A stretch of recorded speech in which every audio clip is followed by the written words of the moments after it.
நம்ம யூனிவர்ஸ் பிறந்து கிட்டத்தட்ட 13.7 பில்லியன் இயர்ஸ் ஆயிடுச்சு. More or less 200 million years அப்ராக்சிமேட்டாக.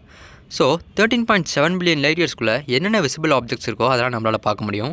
அப்படி பார்க்கும்போது சயின்டிஸ்ட் என்ன சொல்கிறாங்கன்னா, கிட்டத்தட்ட நம்ம அப்சர்வபிள் யூனிவர்ஸில் மட்டும் 2 ட்ரில்லியன்லேருந்து 20 ட்ரில்லியன் கேலக்ஸிஸ் இருக்கலாம்னு சொல்கிறாங்க.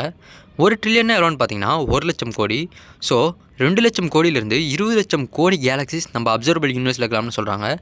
இது எவ்வளோ பிரம்மாண்டம்னு பார்த்தீங்கன்னா, நீங்கள் ஒரு மண்ணில் ஒரு துகள் எடுத்து வானத்தில் வச்சிங்கன்னா அது ஆக்குபை பண்ணுற ஸ்பேஸில் மட்டும் பார்த்தீங்கன்னா கிட்டத்தட்ட 10,000 கேலக்ஸிஸ் இருக்கலாம் அப்ராக்சிமேட்டாக.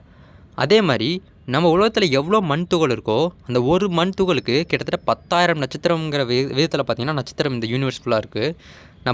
நம்ம மொத்த பூமியில் இருக்கிற மண்ணை நீங்கள் எடுத்து 10,000 மல்டிப்ளை பண்ணிங்கன்னா எவ்வளோ வருதோ அதுக்கு ஈக்குவலாக பார்த்தீங்கன்னா ஸ்டார்ஸ் நம்ம யூனிவர்ஸில் இருக்குது.